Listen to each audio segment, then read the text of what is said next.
Karibuni sana wapendwa wa watazamaji wetu mnaofuatilia Hope Channel. Kipindi hiki ni kipindi cha Biblia Yasema, kipindi kinachowajia kikichambua maswali yaliyoulizwa na watazamaji wetu, nasi tunayatafutia majibu kutoka katika Biblia. Leo tena tumepokea maswali kadhaa ambayo tunakwenda kuyajibu. Na kabla hatujaanza kipindi chetu, hebu tupate kuomba. Baba yetu mwema mbinguni, tunakushukuru sana kwa fursa hii ya pekee ambayo umetupatia. Tunakwenda kujifunza maandiko matakatifu kupitia maswali yaliyoulizwa na watazamaji wetu. Tunaomba Roho wako Mtakatifu akatupe hekima ya kuyafafanua, na Roho Mtakatifu akawasaidie wanaofuatilia kipindi hiki kujifunza jambo litakalowasaidia kufanya maamuzi muhimu kwa ajili ya wokovu wao. Ndilo ombi letu katika jina la Yesu Kristo. Amina. Amina. Basi tupate kusikia swali letu la kwanza kutoka kwa dada yetu Miriana. Asante Pastor. Ni majukumu gani ya kiroho ya mtu katika kutunza Sabato kulingana na Biblia? Ni majukumu gani ambayo mtu anatakiwa kuwa nayo katika kutunza Sabato? Ndio swali tulilolipata, nasi tunajibu kama ifuatavyo. Sabato kama ilivyo maagizo mengine ya sheria na maagizo mengine ya Torati, kwa ujumla ni maagizo ya kiroho yanayosukumwa na nia iliyofanywa upya na Roho Mtakatifu. Huo ndio utangulizi ambao ningependa mtazamaji wetu uelewe. Kwa hiyo Sabato pamoja na sheria zingine ni maagizo ya kiroho na yanatakiwa yatekelezwe kiroho kwa msaada wa Roho Mtakatifu. Katika kitabu cha Warumi sura ya 7 fungu la 14 Biblia inasema, kwa maana tunajua ya kuwa Torati asili yake ni ya rohoni, bali mimi ni mtu wa mwilini, nimeuzwa chini ya dhambi. Torati ni ya rohoni. Maana yake ni kwamba yale matakwa yaliyopo katika maagizo ya Torati au maagizo ya sheria, ikiwepo na maagizo ya Sabato, yanatakiwa yaende mbali zaidi ya muonekano wa kimwili. Kuna matendo yanayohitajika, lakini zaidi kuna nia na kuna yale yanayoendelea ndani ya moyo ambayo kwa ujumla yanafanywa na Roho Mtakatifu. Ndio maana kijana tajiri alipodai ameshika amri zote kikamilifu tangu utoto wake, Yesu alimpa kazi moja ya kuthibitisha ukweli wa madai yake. Katika kitabu cha Marko sura ya 10 fungu la 17 hadi 22 Biblia inasema, hata alipokuwa akitoka kwenda njiani, mtu mmoja akaja mbio akampigia magoti akamuuliza, Mwalimu mwema, nifanye nini nipate kurithi uzima wa milele? Yesu akamwambia, kwa nini kuniita mwema? Hakuna aliye mwema ila mmoja, ndiye Mungu.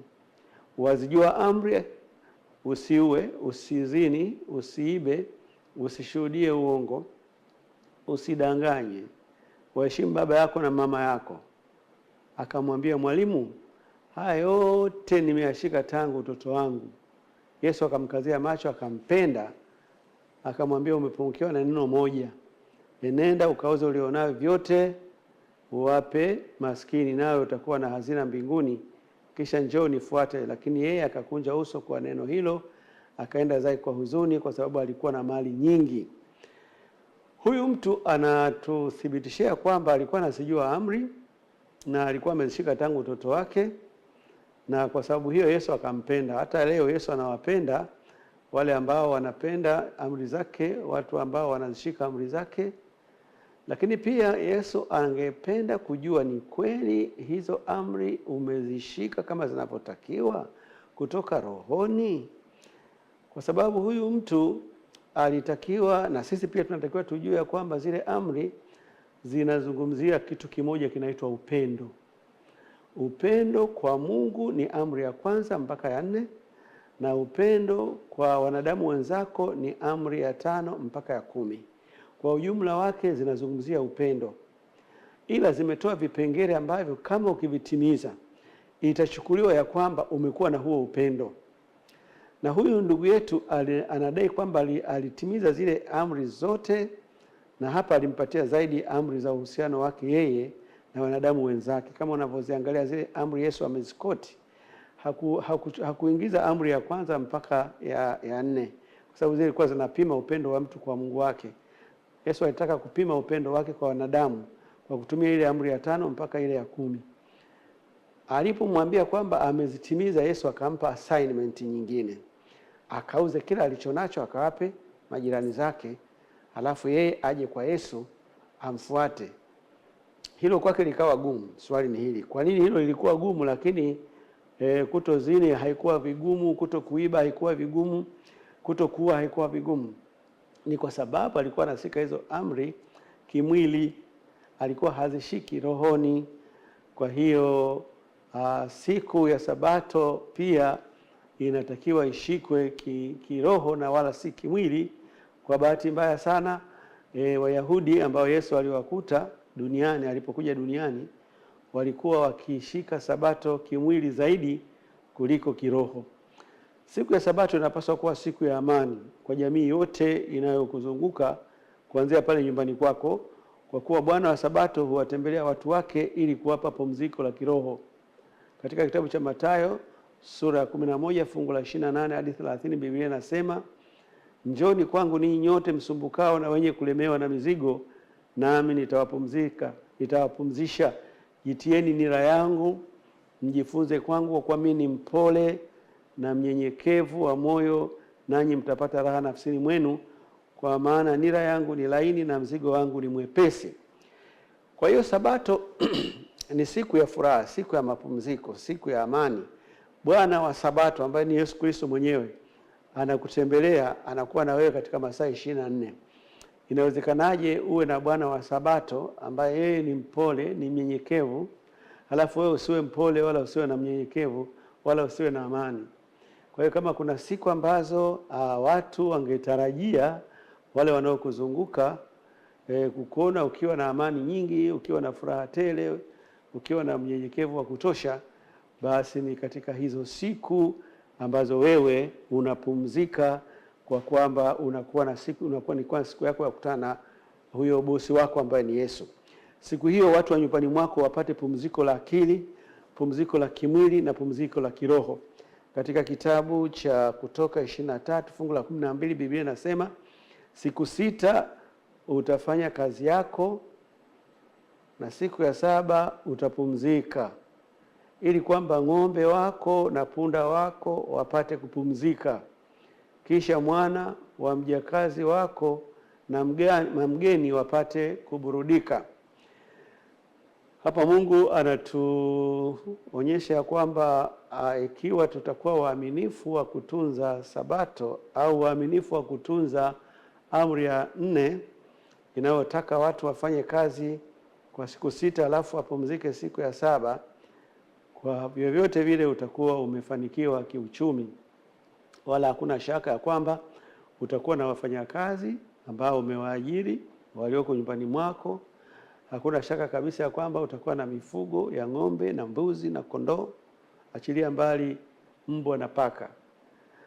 Sasa katika hiyo siku ya Sabato, wewe ambaye ndiye bosi wa hapo nyumbani, utakuwa unatoa ofa kwa wale wote ambao wamekuwa wakifanya kazi katika siku 6 ya kupumzika, na unawapa nafasi ya kupumzika, ila unaendelea kuwalipa mshahara. Kama kuna watu wa kulipwa mshahara, utawalipa mshahara hata katika hiyo siku ambayo wamepumzika. Kwa hiyo angalia siku ya Sabato ambavyo ingeleta faraja kubwa kwa watu wa nyumbani mwako. Yaani watu wangeitamani ije, kwa sababu ndio siku ambayo wanapumzika, lakini ndio siku ambayo pia wanapata chakula kizuri, vinywaji vizuri, mazungumzo mazuri. Angalau katika hiyo siku moja, tofauti kati ya bosi na wale walioajiriwa inakuwa kama imeisha, kwa sababu wote wanakuwa miguuni pa Yesu, wanaimba pamoja, wanasoma neno la Mungu pamoja, wanaomba pamoja. Na kwa hiyo ndio siku pekee ambayo watu wa nyumbani wanakusanyika na kuwa kitu kimoja. Mithali 3 fungu la 27 inasema, usiwanyime watu mema yaliyo haki yao, ikiwa katika uwezo wa mkono wako kuyatenda. Narudia tena, usiwanyime watu mema yaliyo haki yao, ikiwa katika uwezo wa mkono wako kuyatenda. Hiyo siku ya Sabato ndio siku ya kuwatendea mema watu wa nyumbani mwako, mema ambayo labda yalishindikana kuyatenda katikati ya juma, ama kutokana na uwezo ulikuwa mdogo. Lakini siku hiyo basi unahakikisha watoto wanafurahi. Kama watoto wanajisikia kunywa maziwa, basi unaandalia maziwa siku hiyo. Kama unajisikia vizuri kunywa juisi, unaandalia juisi, unaandalia chakula kile wanachokipenda. Alafu pia unaandalia nguo zao nzuri. Ili waione tofauti ya siku ya Sabato na siku hizo zingine. Katika kitabu cha Mathayo 12 fungu la 9 hadi 14, Biblia inasema akaondoka huko akaingia katika sinagogi lao. Na tazama, yumo mtu mwenye mkono umepooza, wakamuuliza wakisema, ni halali kuponya watu siku ya Sabato? Wapate kumshtaki. Akawaambia, ni mtu yupi miongoni mwenu mwenye kondoo mmoja, na yule kondoo ametumbukia shimoni siku ya Sabato, asiyemshika akamwopoa? Je, mtu ni bora kuliko kondoo mara ngapi? Basi ni halali kutenda mema siku ya Sabato. Kisha akamwambia yule mtu, nyosha mkono wako. Akaunyosha, ukapona, ukawa mzima kama wa pili. Lakini wale Mafarisayo wakatoka, wakafanya shauri juu yake jinsi ya kumwangamiza. Hiyo ndio shida iliyokuwepo katika kipindi cha Yesu alipokuwa hapa duniani. Kulikuwa na watu wanaotunza Sabato, na yeye mwenyewe alikuwa anatunza Sabato, na hapo mmesikia alikuwa ameenda kanisani siku hiyo kujumuika na Wasabato wenzake, ukipenda kuwaita hivyo, watu wanaotunza Sabato. Na tofauti kidogo na wale waumini wenzake, yeye alikuwa na huruma, na huruma yake ilikuwa haina mipaka. Ikitokea hiyo huruma siku ya Sabato, anaionyesha waziwazi. Ikitokea katikati ya juma, anaionyesha waziwazi. Katikati ya juma alikuwa anatumia muda mwingi sana kuponya wagonjwa, na alipokuja kanisani kwa ajili ya kuabudu na kupumzika, akakuta kuna mgonjwa, hakujizuia, akamponya.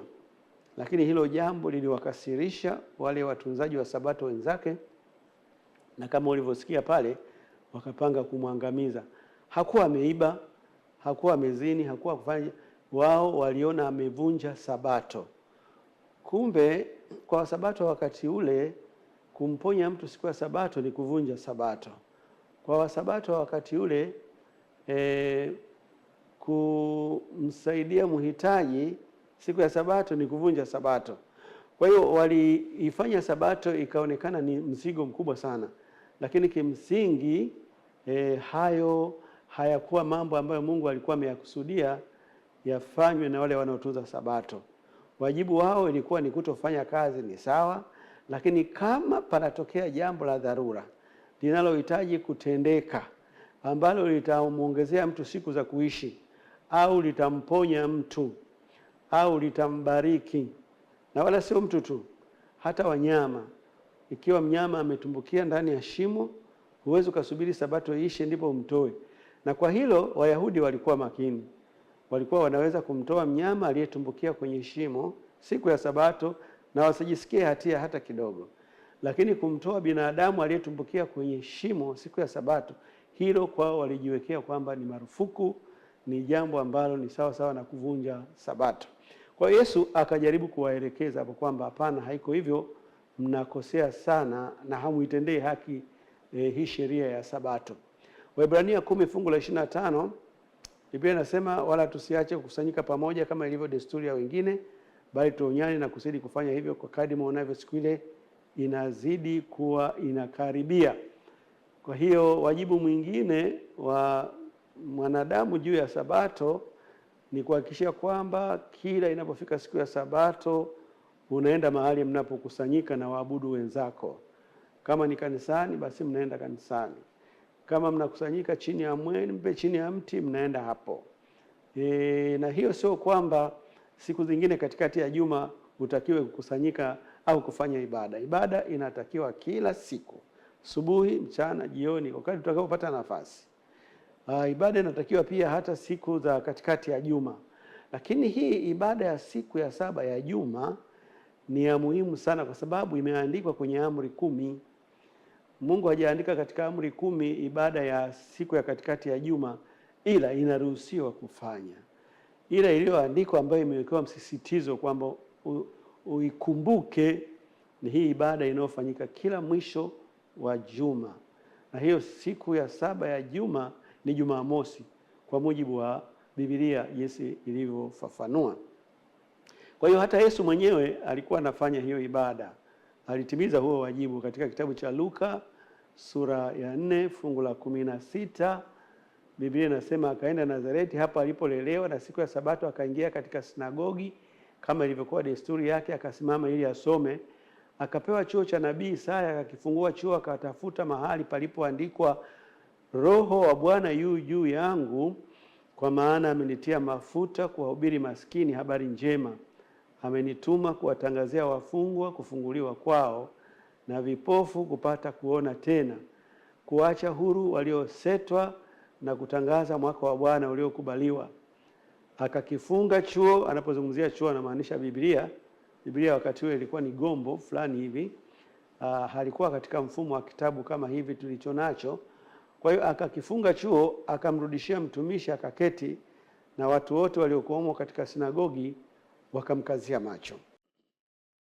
Yesu alikuwa anatimiza wajibu wa kwenda kanisani. Maeneo yako ya kuabudia zamani hizo yaliitwa sinagogi. Leo hii tunaita kanisa. Ni sawa tu.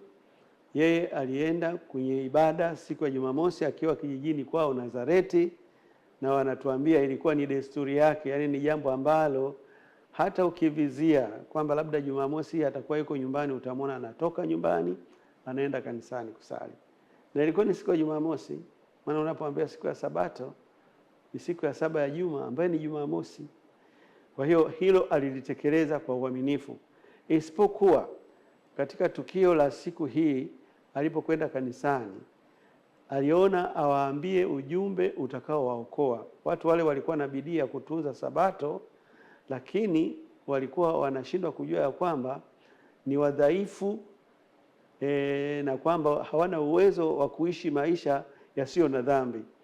Tangu tulipoanguka, tangu wazazi wetu wa kwanza walipoanguka dhambini, sisi tunazaliwa tukiwa na ulemavu wa kutenda dhambi.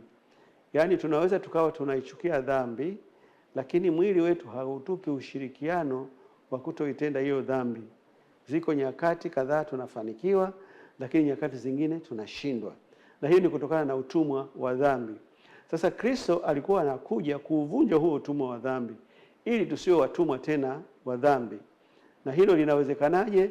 Pale watu watakapomwamini, watakapozaliwa upya kwa asili mpya kabisa, wanaishi maisha yasiyotegemezi katika kutenda dhambi. Na kwa hiyo alikuwa anataka awapatie habari njema ya kwamba huyu mnayesali naye leo hapa kanisani ndiye anayekuja kuwapatia usuluhisho la dhambi. Sio ninyi tu waumini wenzangu wa hapa Nazareti, bali atatoa suluhisho la dhambi kwa ulimwengu mzima. Na ilikuwa ni nafasi nzuri kwao kumpokea na kupokea sana huo ujumbe kwa furaha kubwa na nderemo, ili kusudi wokovu uanzie hapo kijijini kwake. Lakini kama unavyosikia vile walivyosema, walikasirika sana, wakataka kumwangamiza. Ina maana neno lile halikuwabariki wao. Ni kwa nini? Ni kwa sababu walikuwa ni watu wa kimwili zaidi kuliko watu wa kiroho. Kwa hiyo tuna wajibu wa kuitunza Sabato, lakini tuitunze kiroho. Tupatie swali linalofuata. Sabato ina umuhimu gani katika kumheshimu Mungu? Sabato ni moja ya amri ambayo inalenga katika kumheshimu Mungu. Kama nilivyosema, amri zile 10 zimegawika pande mbili. Amri ya kwanza mpaka ya 4 ile inazungumzia namna ya kumpenda Mungu, namna ya kumheshimu Mungu, namna ya kuhusiana na Mungu. Na ile amri ya 5 mpaka ya 10 inazungumzia namna ya kuwapenda wanadamu wenzako. Sasa amri ya Sabato ambayo ni ya 4 kwa mujibu wa maandiko matakatifu inalenga zaidi kumpatia Mungu heshima anayostahili. Na katika amri hiyo panatajwa na sababu za kwa nini tumpatie Mungu hiyo heshima. Sabato ni miongoni mwa sheria zinazolenga kumpatia Mungu heshima anayostahili kutoka kwa mwanadamu, heshima ambayo kwa kiasi kikubwa imehujumiwa. Imehujumiwaje? Nitakufafanulia. ya kwamba sasa hivi kuna mgogoro mkubwa sana juu ya amri hiyo ya Sabato. Ziko changamoto sana ya hasa kwa Wakristo tunapozungumzia amri ya Sabato, kwamba kwanza ni amri ya ngapi. Unapata majibu yanayokinzana. Wako wanaosema amri hiyo ni ya 3, kwa sababu amri ya pili waliiondoa na wakachukua ile amri ya 10 wakaigawanya vipande viwili ili kutimiza idadi ya amri 10. Kwa hiyo tunapishana hapo, wengine wakisema ni amri ya 3, wengine wakisema ni amri ya 4. Kimsingi Sabato ni amri ya 4. Lakini pia tunapishana kwamba hiyo siku ya Sabato au siku hiyo ya kumwabudu Mwenyezi Mungu ni ipi? Wako wanaosema hiyo siku ni Jumapili, na wamesema Jumapili kwa sababu ya mabadiliko yaliyofanywa na viongozi wa kanisa la Kikristo wa nyakati za huko nyuma. Wao wanadai walihamisha siku ya kumwabudu Mwenyezi Mungu kutoka Jumamosi wakaipeleka Jumapili, na wanasema walihamisha pamoja na utakatifu wake. Kwa hiyo wanaamini ya kwamba ule utakatifu uliokuwepo siku ya Jumamosi sasa unapatikana kwenye siku ya Jumapili. Lakini kwenye kuiframe upya hiyo amri wameibadilisha hata namna inavyojieleza. Kule ilikuwa inasema ikumbuke siku ya Sabato itakase. Kwenye hiyo mpya wanasema shika kitakatifu siku ya Bwana, bila kufafanua hicho kitakatifu ni kipi na kinashikwa kwa namna gani. Kwa hiyo ninaposema kwamba Mungu alikuwa amepanga amri ya Sabato ihusike katika kumpatia yeye heshima, ila imehujumiwa, hujuma yenyewe ndio hiyo.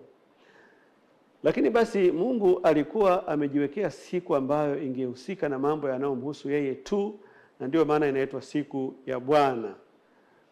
Katika kitabu cha Kutoka 20 fungu la 10 Biblia inasema, lakini siku ya 7 ni Sabato ya Bwana Mungu wako. Siku hiyo usifanye kazi yoyote wewe, wala mwana wako, wala binti yako, wala mtumwa wako, wala mjakazi wako, wala mnyama wako wa kufuga, wala mgeni aliye ndani ya malango yako. Mungu amegawa siku 7 za juma kwa utaratibu ufuatao. Mwanadamu amepewa siku 6. Yeye Mungu mwenyewe amejibakizia siku 1. Sasa katika hizi siku za mwanadamu, hizi anaweza akazitumia anavyopenda. Kama atataka pia kumwabudu Mungu katika masaa kadhaa au dakika fulani fulani ni sawa. Lakini kama atazitumia zote kwa ajili ya kufanya kazi, tena kufanya kwa bidii, itakuwa sawa vile vile. Lakini siku ya 7 hii sio ya mwanadamu. Hii ni ya Mungu. Anaita siku ya Bwana. Hii haitakiwi iingiliwe na mwanadamu kwa namna yoyote ile. Anaweza kufanya mambo mengine ya kujisaidia yeye mwenyewe na kusaidia wanadamu wenzake, na hasa yale mambo ya dharura. Lakini yale mambo yanaweza kusubiri mpaka siku ya Jumapili hatakiwi kuyafanya. Na kwa hiyo Mungu alikuwa anakusudi la kwamba awe na anaheshimiwa kwa sababu ya hiyo siku yake. Ni kama vile mzazi nyumbani amejenga nyumba kubwa ina vyumba 6, watoto wana vyumba vyao, wafanyakazi wana vyumba vyao, lakini yeye amejibakizia chumba kimoja yeye na mke wake. Kile ni chumba ambacho ana uhuru nacho na amekiwekea sheria zake. Kama amesema hakuna mtu anaruhusiwa kuingia huku ndani, basi nabaki hivyo. Unapovunja hiyo sheria ukaingia huko chumbani baba alikosema usiingie, umemkosea heshima. Kwa hiyo ni kweli kabisa Mungu, ili tuone kwamba anaheshimika, inabidi tufuate maagizo aliyotupatia. Unapozungumzia siku ya Bwana, unazungumzia siku ya 7 ya juma, yani Jumamosi. Kumekuwa pia na mkanganyiko katika jambo hilo. Kuna wanaochukulia siku ya Jumapili kwamba ni siku ya Bwana. Lakini maandiko yasemi hivyo. Katika kitabu cha Ufunuo sura ya 1 fungu la 10, Biblia inasema, nalikuwa katika roho siku ya Bwana, nikasikia sauti kuu nyuma yangu kama sauti ya baragumu. Hiyo siku ya Bwana ambayo Yohana alikuwa kule Patmo na akaonyeshwa maono, hiyo ni siku ya Jumamosi. Maana ndio siku ya Bwana kutokana na fungu tulilotoka kulisoma pale nyuma. Anasema kwamba hiyo Sabato ni siku ya Bwana Mungu wako. Kama tumeambiwa kwamba Sabato ni siku ya Bwana Mungu wako, kuna utata uko wapi wa kuitambua Jumamosi kwamba ndio siku ya Bwana. Kwa nini mtu adhanie kwamba Jumapili ndio siku ya Bwana? Jumapili haiwezi kuwa siku ya Bwana, wala Jumatatu haiwezi kuwa siku ya Bwana, wala siku zingine zozote zilizobakia haziwezi kuwa siku za Bwana. Ni siku za kawaida kabisa ambazo mwanadamu amepewa kuzitumia, lakini siku ya Bwana ambayo ameitenga ili wanadamu waweze kumheshimu ni siku ya Sabato. Shughuli yoyote isiyo ya lazima haipaswi kufanywa siku hiyo, kwa sababu kitendo hicho kitahesabiwa kama kutokumheshimu Mungu. Katika Kutoka 16 fungu la 30, Kutoka 16 fungu la 21, Kutoka 16 fungu la 21 hadi 30 tunasoma ifuatavyo: basi wakaokota asubuhi baada ya asubuhi, kila mtu kama ulaji wake ulivyokuwa, na hapo jua ilipokuwa likali kikayeyuka, basi ikawa siku ya 6 wakaokota kile chakula sehemu maradufu, kila mtu pishi 2. Na wazee wote wa mkutano wakaenda na kumwambia Musa, akawaambia, ndilo neno alilonena Bwana, kesho ni starehe takatifu, Sabato takatifu kwa Bwana. Okeni mtakachooka na kutokosa mtakachotokosa, na hicho kitakachowasalia jiwekeni kilindo hata asubuhi. Basi wakakiweka hata asubuhi kama Musa aliyoagiza, nacho hakikutoa uvundo wala kuingia mabuu. Musa akasema, haya, kuleni hiki leo, kwa kuwa leo ni Sabato ya Bwana, leo hamtakiona. Umeona neno Sabato ya Bwana imerudiwa hapo nje barani. Siku 6 mtaokota, lakini siku ya 7 ni Sabato, siku hiyo hakitapatikana. Ikawa siku ya 7 wengine wakatoka kwenda kukiokota wasikione. Bwana akamwambia Musa, mtakataa kuyashika maagizo yangu na sheria zangu hata lini? Angalieni, kwa kuwa Bwana amewapa ninyi hiyo Sabato, kwa sababu hii huwapa siku ya 6 chakula cha siku 2. Kaeni kila mtu mahali pake, mtu yeyote asiondoke mahali pake kwa siku ya 7. Basi hao watu wakapumzika kwa siku ya 7. Unaona? Kwa hiyo wanadamu wamekuwa na tabia ya kutomheshimu Mungu, sio leo tu, hata kuanzia wakati wa Agano la Kale. Mungu anasema kwamba siku hiyo msiende mkiokota chakula. Ilikuwa ni maana hiyo, watu kwa jeuri wakaenda. Kwa hiyo leo tunao wajibu wa kuheshimu Sabato, na unapoheshimu Sabato unakuwa umemheshimu aliyeitoa, ambaye ni Mungu aliyetuumba mimi na wewe. Tunaenda kwa mapumziko, na baada ya hapo tutarejea tena kuangalia maswali yaliyofuata.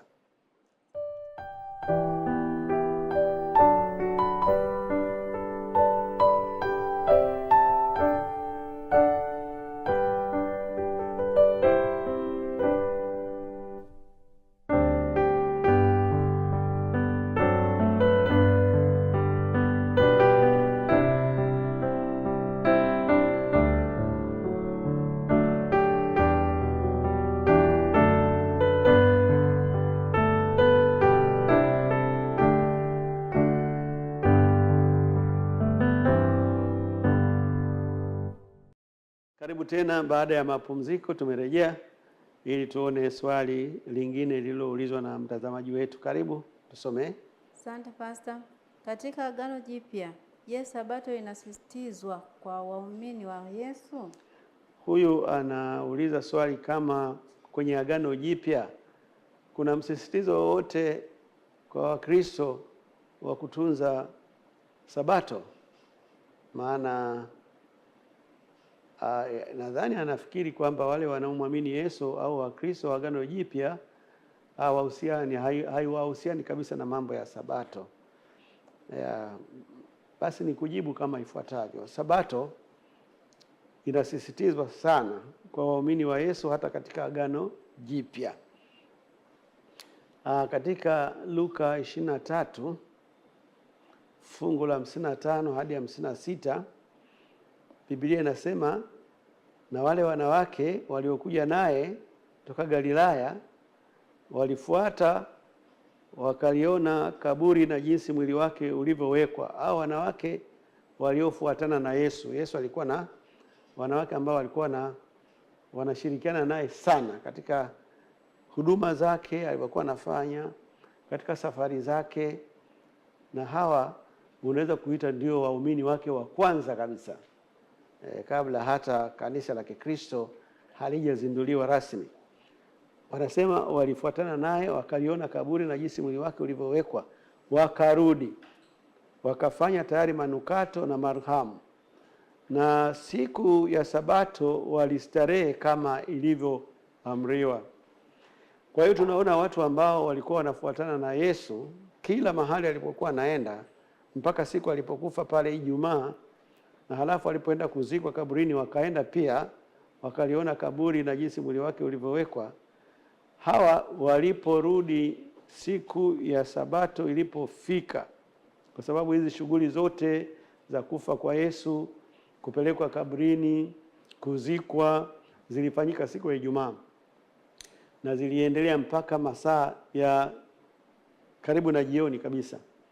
Na baada ya kuwa masaa ya karibu na jioni yamefika, kwa desturi ilikuwa ni Sabato imeingia hiyo, kwa sababu Sabato huwa inaanza jioni Ijumaa jua linapozama na inaisha jioni Jumamosi jua linapozama, kwa mujibu wa maandiko matakatifu.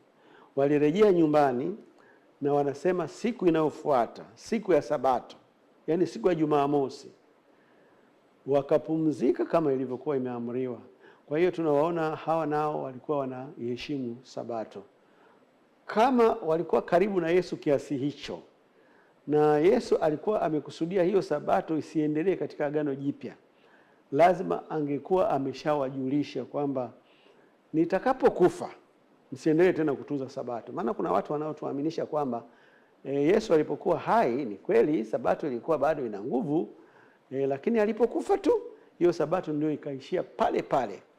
Kwa nini hawa ambao walikuwa watu wake wa karibu wasingekuwa wamedokezwa jambo kama hilo? Hawa walikuwa wafuasi wa awali wa Kristo. Kama Kristo alikuwa na kusudi la kuondoa Sabato, angekuwa amewajulisha, lakini waliendelea kutunza Sabato kama Bwana wao alipokuwa akiendelea kuitunza. Juu ya Yesu jinsi alivyotunza Sabato, hili wala halina shaka. Luka 4 fungu la 16 Biblia inasema, akaenda Nazareti hapo alipolelewa, na siku ya Sabato akaingia katika sinagogi kama ilivyokuwa desturi yake, akasimama ili asome. Desturi ya Yesu, kawaida yake, tabia yake ilikuwa ni kwamba kila ikifika siku ya Sabato anaenda kwenye sinagogi, mahali ambapo waumini wenzake wamekusanyika kwa ajili ya kuabudu au kutimiza takwa la sheria ambayo ni amri ya 4 inayowataka wanadamu wote kuitunza Sabato. Yesu alitii hiyo amri ya Sabato yeye mwenyewe, na kama alikuwa anakusudia hiyo amri ya Sabato iishie msalabani angewaambia watu hata, au kama alikuwa anamaanisha kwamba hiyo amri ya Sabato haikuwa na umuhimu wowote, basi hiyo siku ya Sabato angeendelea tu na shughuli zake kama kawaida. Angeenda kuhubiri watu huko, kuponya. Alikuwa na safari nyingi sana. Maisha yake, ratiba yake ilikuwa iko tight sana. Lakini hiyo siku aliacha shughuli zake akaenda kusali kanisani. Kwa hiyo sasa hapa nitakutajia Sabato kadhaa. Hii hapo nimechukua mafungu yanayotoka kwenye kitabu cha Luka. Fungu moja ni hilo la Luka 4:16. Haya ni matukio sio yanajirudia. Haya matukio hayajirudii kwa sababu mwandishi ni yule mmoja. Tukio jingine ambapo tunamwona Yesu akiwa anatunza Sabato ni Luka 6 fungu la 6 hadi la 7. Ikawa siku ya Sabato nyingine aliingia katika sinagogi akifundisha, na mlikuwamo mtu ambaye mkono wake wa kuume umepooza, na waandishi na Mafarisayo walikuwa wakimvizia ili waone kwamba ataponya siku ya Sabato kusudi wapate neno la kumshtakia. Sabato nyingine Luka 13:10 hadi 14. Siku ya Sabato alikuwa akifundisha katika sinagogi mojawapo. Basi mkuu wa sinagogi alikasirika kwa sababu Yesu amemponya mtu siku ya Sabato. Akajibu akawaambia mkutano, kuna siku 6 zifazo kufanya kazi, basi njoni mponye katika siku hizo, wala si katika siku ya Sabato.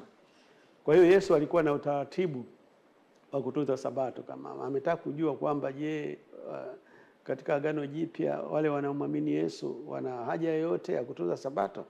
Ndio, wana haja yoyote ya kutunza Sabato, kwa sababu Yesu alitunza Sabato, mitume wake kama Paulo alitunza Sabato, na kwa hiyo Sabato inawahusu watu wote.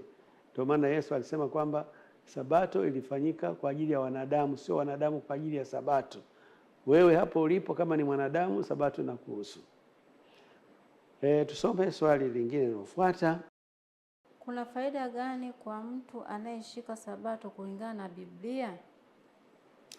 Leo tuna maswali kwelikweli yanayohusu sabato, na sisi tutajitahidi kuyajibu yote kwa kadri Mungu anavyotujalia. Tunaamini wanaouliza maswali haya wana lengo la kutaka kujua, maana hili jambo limekuwa na fumbo kubwa kwa watu wengine wakiaminishwa kwamba ni jambo ambalo haliwahusu, linawahusu watu fulani fulani tu, wakorofi hivi, na wengine wakishawishiwa mioyoni mwao kwamba jambo hili limetajwa mara nyingi kwenye Biblia na inaonekana na Yesu mwenyewe alikuwa muumini wa jambo hili, wanataka kujua ukweli ili waweze kuwekwa huru. Kama sabato ni ya muhimu, basi waitunze. Nasi tunajibu kama ifuatavyo. Mtu anayetunza sabato ana faida kubwa kuliko yule asiyetunza sabato. Kwa nini? Mtu anayeshika sabato anajipatia pumziko la kiroho la kila juma, ambapo Mungu hutumia muda huo wa mapumziko na ibada kumbariki na kumtakasa huyo mtu. Hakuna jambo muhimu katika maisha kama kupumzika. Hata shamba unalolima miaka yote bila kulipumzisha, mazao yake baadaye yanakuwa madogo sana. Hata mnyama ambaye unamfanyisha kazi muda wote hufika mahali akachoka. Punda, ng'ombe wale wanaolima wanahitaji kupumzika. Unampumzisha sio kwa sababu unapenda hasara, unampumzisha kwa sababu unataka faida, apate nguvu tena arudi afanye kazi yenye tija. Katika kitabu cha Ezekieli 20 fungu la 12 Biblia inasema, tena naliwapa sabato zangu ziwe ishara kati ya mimi na wao, wapate kujua ya kuwa mimi Bwana ndimi niwatakasaye. Moja ya faida anayoipata mtu anayetunza sabato ni kutakaswa. Kutakaswa hapa kunakuja kutokana na dhana ya kwamba sisi wanadamu wote sio wakamilifu, tuna mapungufu, na wakati fulani tunapotamani kufanya yale mema tunajikuta tunashindwa kufanya yale mema, na tunaposhindwa kufanya yale ya mema tunajisikia hatia moyoni, tunakosa amani. Sasa ili hiyo hali iishe, itoweke, isiendelee kuwepo, Mungu ameweka sabato kwa ajili ya kuwatakasa watu wa Mungu. Sio kwamba siku zingine Mungu hawatakasi wanadamu, lakini kuna utakaso ulio maalum sana unaotokea siku ya sabato. Unapopumzika, ukaacha kufanya shughuli zako zote, ukamwelekea Mungu peke yake, ukaweka akili yako yote kwake, hiyo yenyewe ni fursa tosha sana kwa wewe kupata faida ya kiroho. Katika kufanya ibada siku nyingine tofauti na siku ya sabato ni kujikosesha mibaraka ambayo Mungu aliweka kwenye siku hiyo na ambayo kimsingi ilitakiwa iwe ya kwako. Yaani kwenye ile siku ya sabato kuna package. Wanaita kifurushi. Kifurushi chenyewe ni kwamba katika hiyo siku Mungu anakuja kukubariki, ni baraka ya rohoni, lakini katika siku hiyo Mungu anakuja kukutakasa. Yaani kukuosha, kwa maana ya kwamba katika siku 6 moyo wako unakuwa umechafuliwa sana na mambo ya dhambi. Napozungumzia moyo namaanisha mawazo. Kwa hiyo kuna namna ambayo siku ile mawazo yanasafisha. Unasafishwa kupitia nyimbo utakazoimba siku hiyo, kupitia maombi utakayokuwa unaomba siku hiyo, kupitia neno la Mungu utakalosoma siku hiyo. Na hiyo inafanyika siku hiyo ya 7, tofauti na ambavyo inaweza kufanyika katika siku nyingine yoyote. Unaweza ukasema, basi mimi siku yangu ya kumwabudu Mungu itakuwa Jumapili au itakuwa Ijumaa. Basi hiyo siku nitaomba kama kawaida, nitasoma neno la Mungu kama kawaida, si ndio vitu vinavyotakasa hivyo? Na pia nitafanya yale mengine ya kutatoa sadaka na kadhalika na kadhalika. Lakini bado hayo unayafanya katika siku ambayo Mungu hakuahidi chochote juu ya kutakasa, juu ya kubariki. Kwa hiyo umepishana wewe na gari la mshahara. Na hiyo ni kwa faida ya nani sasa? Ni kwa faida yako au kwa hasara yako? Ni kwa hasara yako. Kwa hiyo wale ambao wamekiuka maelekezo ya Mungu wanaenda kukutana naye katika siku ambayo yeye Mungu hayupo kwa ajili ya jambo hilo, wanakosea sana. Kwa mfano, ukienda umekubaliana na daktari wako bingwa kwamba uende pale Muhimbili siku ya Jumanne, na siku ya Jumanne ukawa na shughuli nyingi ambazo kwako wewe unaona kama zinakupatia faida, hukwenda. Halafu ukaenda Jumatano na ukakutana naye kwenye korido yule daktari wako, unamwambia daktari, nimekuja leo unisaidie kwa sababu wewe ni wewe ndio daktari wangu na utaalamu wako unao. Nini kinakuzuia sasa kunihudumia katika siku hii ya Jumatano tofauti na Jumanne? Atakwambia leo siko zamu, na kwa hiyo unatakiwa uje jana ambapo nilikuwa zamu. Huyo ni binadamu. Sasa vipi Mungu umbadilishie siku ya kukutana naye? Yaani akasema tukutane na wewe Jumamosi, unambadilishia kalenda. Unasema tutakutana na wewe Mungu siku ya Jumapili. Hivi asipokuja utamlaumu. Kwa hiyo kuna hasara kubwa sana ambayo wanaipata wale ambao wamebadilisha siku ya kukutana na Mungu. Mwanzo 2:3 Biblia inasema Mungu akaibarikia siku ya saba, akaitakasa, kwa sababu katika siku hiyo Mungu alistarehe, akaacha kufanya kazi yake yote aliyoiumba na kuifanya. Mtu anayeshika sabato anaupa mwili wake mapumziko yanayomwezesha kurejesha nguvu zilizopotea na kumwongezea ari ya kufanya kazi kwa bidii katika siku 6. Kutoka 20:9 Biblia inasema siku 6 fanya kazi, utende mambo yako yote. Moja ya mambo yanayofanya watu wawe wavivu, wawe wazembe, ni kutokuwa na muda wa kupumzika. Katika dunia hii tunaoishi, watu wanachelewa sana kwenda kulala. Wengine wanaenda kulala saa 4, wengine saa 6, wengine saa 7, wengine mpaka wanakesha. Huyo mtu akifika kesho yake anakuwa amechoka sana. Utendaji kazi wake unakuwa hauna tija kama angekuwa amepumzika.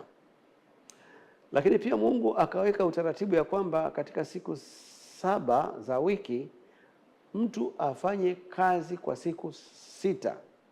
Na ili uweze kufanya vizuri kazi katika siku 6, unahitaji siku nzima, masaa 24 ya kupumzisha mwili. Mwili uliopumzishwa kwa masaa 24, Mungu aliyeuumba ndiye anayejua. Unakuwa umerejesha nguvu zilizopotea, unakuwa na ari kubwa sana ya kutenda kazi. Na ndio maana unakuta wale wanaopumzika kwa ukamilifu katika hiyo siku ya Sabato, siku ya Jumapili inapoanza wanakuwa wachakalikaji wazuri sana, kwa sababu Biblia imesema utende mambo yako yote.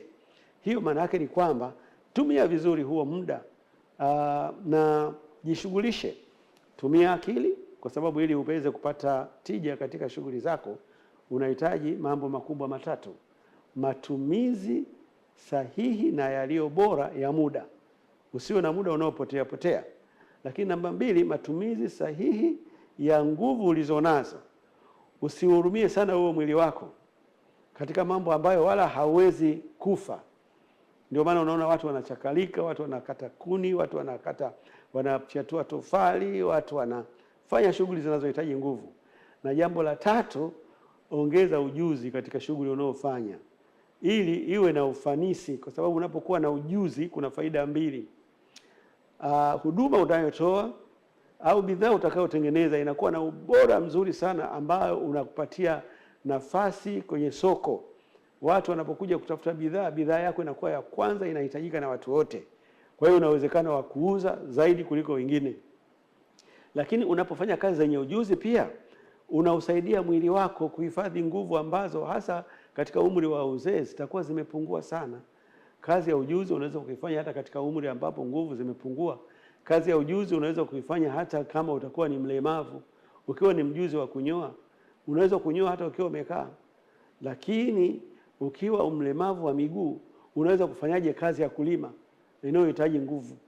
Kwa hiyo unapotumia nguvu, unapotumia ujuzi, unapotumia muda vizuri, kwa vyovyote vile ni lazima utakuwa na kipato kizuri.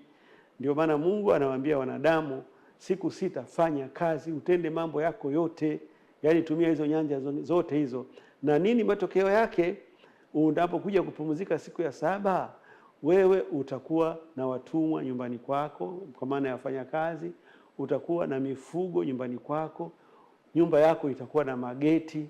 Ile amri haijawekwa hivi hivi tu, imewekwa pale kuonyesha kwamba walio waaminifu katika kufanya kazi kwa siku 6 wana uwezo wa kujipatia matokeo mazuri ya kiuchumi. Kwa hiyo Sabato ni muhimu kwa afya ya mwili wako pia. Sabato ni muhimu kwa uchumi pia. Mithali 28 fungu la 19, Biblia inasema alimaye shamba lake atakuwa na chakula tele, bali afuataye mambo ya upuzi atapata umaskini wa kumtosha. Mtu anayetunza Sabato hatakiwi kabisa awe mvivu, maana amri yenyewe inamkataza kuwa mvivu. Unatakiwa ufanye kazi kwa bidii, utumie muda vizuri, utumie ujuzi ili uwe na pato la kutosha, ili inapofika siku ya kupumzika unazungukwa na mafanikio makubwa, mafanikio yaliyotokana na kutumia vizuri siku 6 za juma. Katika Wakorintho wa pili sura ya 9 fungu la 8, Biblia inasema, na Mungu aweza kuwajaza kila neema kwa wingi, ili ninyi mkiwa na riziki za kila namna siku zote mpate kuzidi sana katika kila tendo jema. Kiakili na kisaikolojia, kukutana pamoja kunaponya na kuimarisha mahusiano. Kama nilivyokuambia, utunzaji wa Sabato una faida kiroho, una faida kimwili, na sasa nakutajia faida yake ya kiakili au kisaikolojia. Katika Waebrania 10 fungu la 25, Biblia inasema, wala tusiache kukusanyika pamoja kama ilivyo desturi ya wengine, bali tuonyane na kuzidi kufanya hivyo kwa kadri muonavyo siku ile kuwa inakaribia. Yaani pale tunapokusanyika pamoja, unakutana na watu ambao kwa siku 6 mlikuwa hamjaonana, mnabadilishana mawazo, mnapeana taarifa ya yaliyotokea, lakini pia mnaonyana. Mhubiri anaposimama pale mbele anakuwa amepewa ujumbe wa kutoa kwa watu wote. Jambo la kushangaza ni kwamba ujumbe unaweza kuwa mmoja, lakini kila mmoja anaopokea kulingana na mahitaji yake. Na hiyo ndio faida unapokuwa umeenda kutunza Sabato, ukakusanyika na wanadamu wenzako, unaboresha. Lakini pia hebu fikiria jinsi unavyoboresha mahusiano na watu wengine wa nyumbani pako pale siku ya Sabato. Watu wanafurahia chakula kizuri, watu wamefurahia umewapatia nguo nzuri, lakini watu wamefurahia umewapa nafasi ya kupumzika. Umeimarisha mahusiano. Kwa hiyo kisaikolojia na wewe kiakili inakuweka vizuri sana. Unajua hakuna kitu kilicho bora kwa maisha ya mwanadamu kama mahusiano. Mahusiano yakiharibika, mahusiano yako wewe na wanadamu wenzako au mahusiano yako wewe na Mungu, lazima utapata changamoto. Waulize madaktari wa magonjwa ya akili, wanakuambia watu wengi wanaosumbuliwa na magonjwa ya akili chanzo chake ni mahusiano yaliyoharibika, ama na wazazi wao, ama na ndugu zao, ama kuna watu hawajawasamehe au hawajasamehewa na watu fulani waliowakosea. Kwa hiyo inaleta shida kwenye akili yako na kufanya uchanganyikiwe. Lakini siku ya Sabato ndio siku ya kuponya hayo yote, siku ya kusamehe waliokukosea. Maana haiwezekani pale nyumbani muende kwenye siku ya Sabato mkiwa hamjasameheana.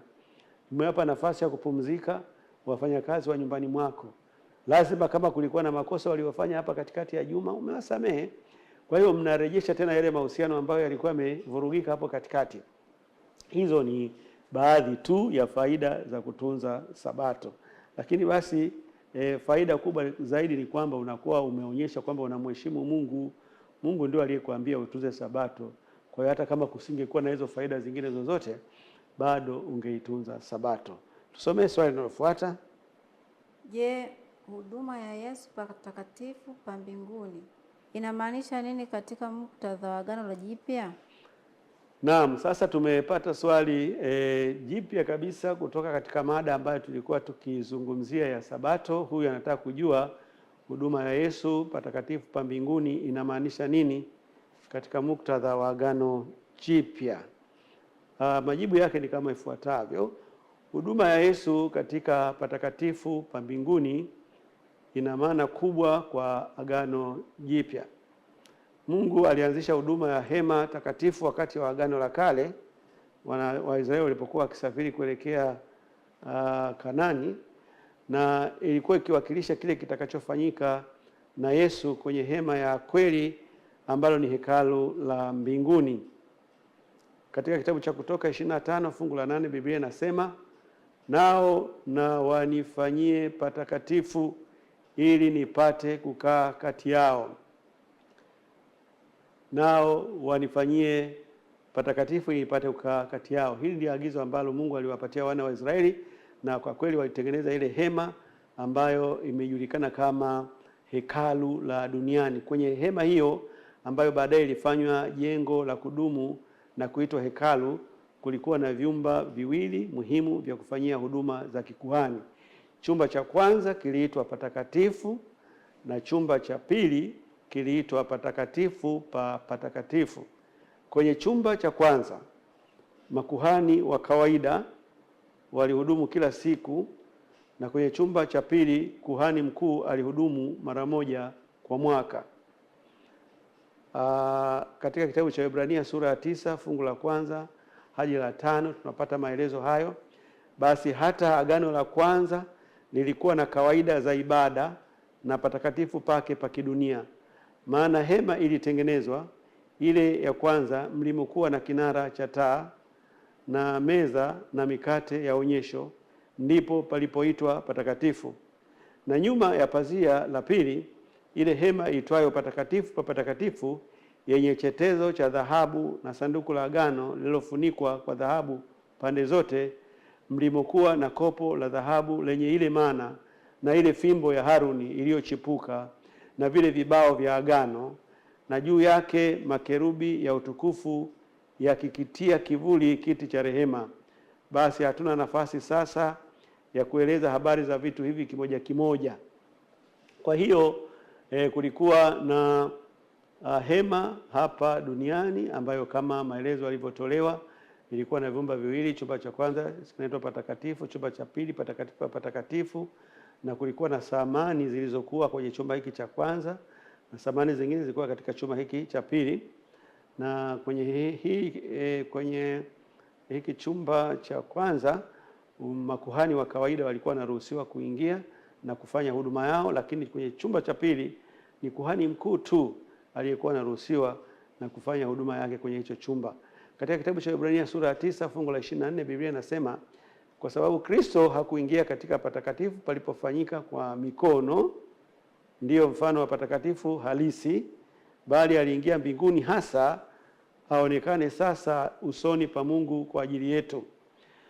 Kwa hiyo kuna hekalu kule mbinguni ambalo Kristo yuko pale sasa hivi anahudumia, na hilo hekalu lilikuwepo hata kabla hili hekalu la duniani, kwa sababu Musa alipokwenda pale mlimani alionyeshwa katika maono hilo hekalu la mbinguni, na akaelekezwa kwamba hekalu la duniani alijenge kwa kufuata muonekano na muundo ule aliouona wa hekalu la mbinguni.